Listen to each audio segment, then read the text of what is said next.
Well, day 3 starts in just a minute. We're waiting in line. We're not waiting in line. I just retied everything. It's 6:11. Blast off at 6:30. So let's go put this boat in the water and get ready to go catch about 20 pounds today. That's the goal anyway, so let's go get after it.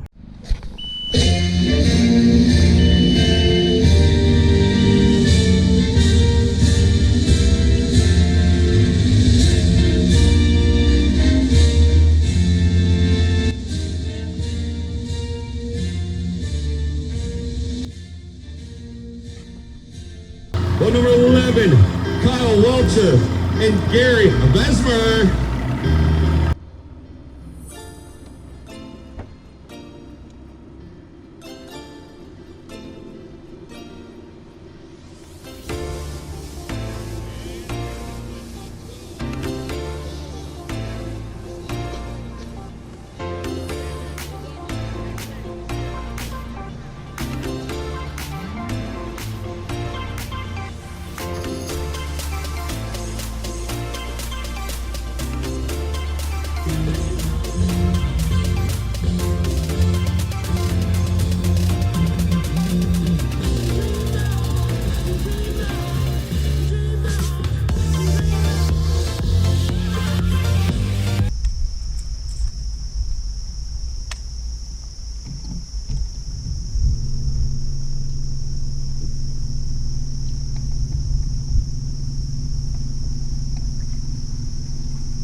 One anyways.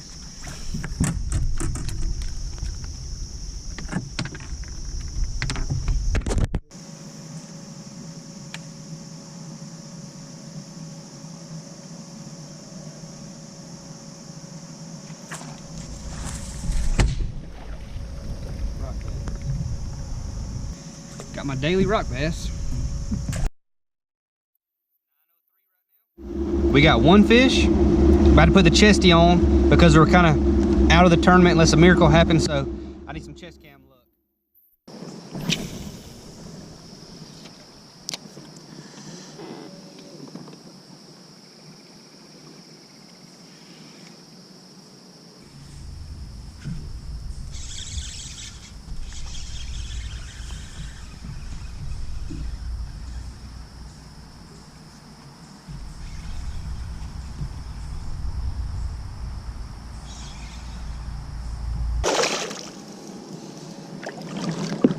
I didn't even grab it. I didn't freaking grab him.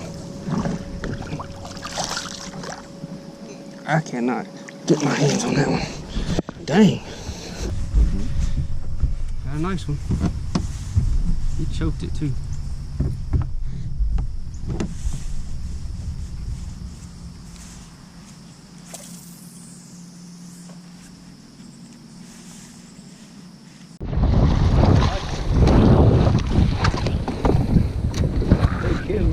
Thank you, Lord. Thank you, Lord. That's what I'm talking about right there. Look at that. Today was a struggle. The conditions changed a lot. I failed to make the changes, so we only got 3 fish. But let's go whale bin anyways. I was a little bit stubborn, made some bad decisions. So on me, I would not have fished like that in a real tournament day. But because it was day 3 and I needed such a big bag to catch up, I forced it more than I should have. So this is what happens when you fish poorly. You catch 3. Angler rolling on up. He's all the way from Alabama, 30 states and countries represented here this week. Put your hands together for Kyle Welcher. And he fished alongside co-angler Gary Bassmaster from East Islip, New York. And Gary was one of that, if you recall, tie at 18 pounds and 2 ounces. He was losing the tiebreaker. All right, Gary, you got some work. All right, Kyle, you need to have a good bag after Jamie plopped 16.5 pounds nearly on the scales. You need to have 16.5 to take the lead, Kyle.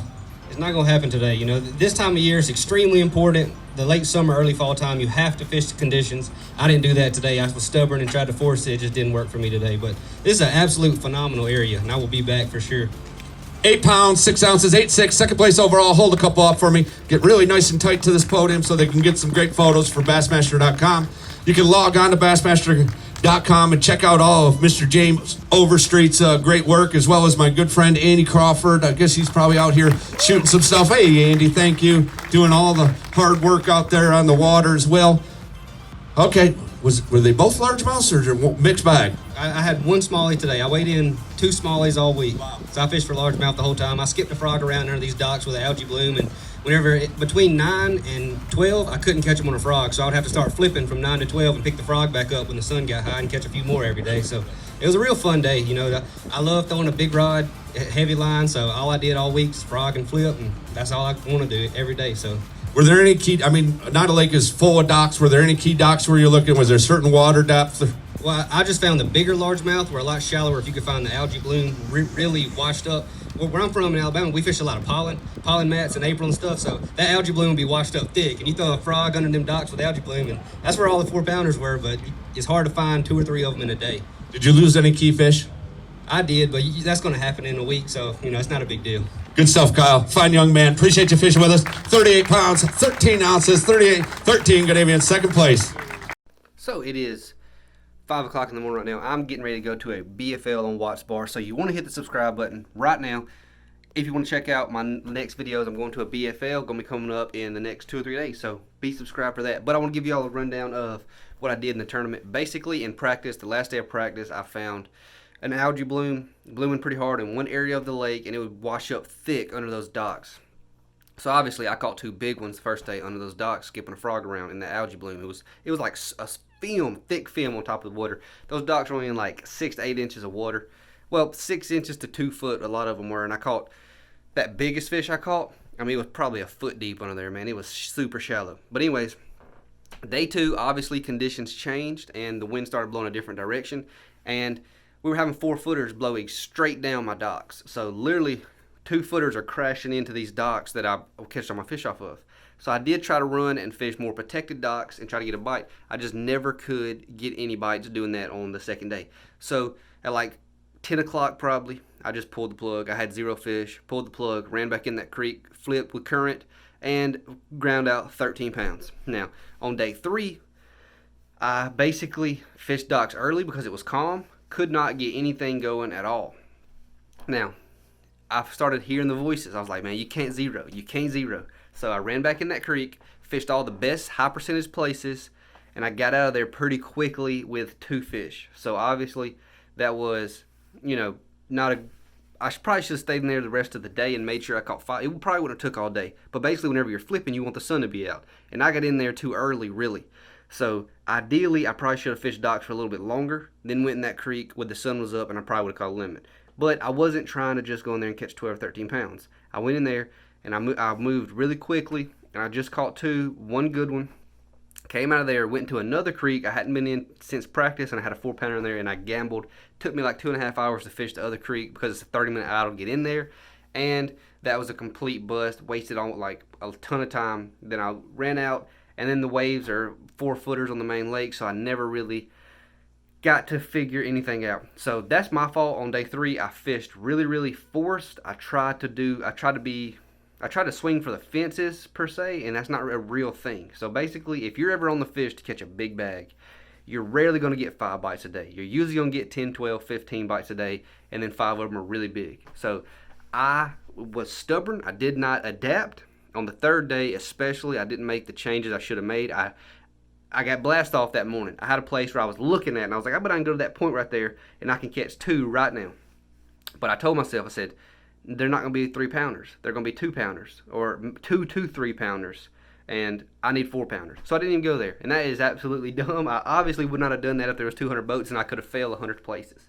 So, anyways, that was my Bassmaster Open on Lake Oneida. Hope y'all liked the videos. If y'all did, leave a like, leave me a comment, hit that subscribe button. I appreciate it. Channel's been growing so fast. Hunter's been doing a ton of the editing recently, so leave a like for her, and I will see y'all next time. Come back, watch my Watts Bar videos. Hopefully gonna be a fun one.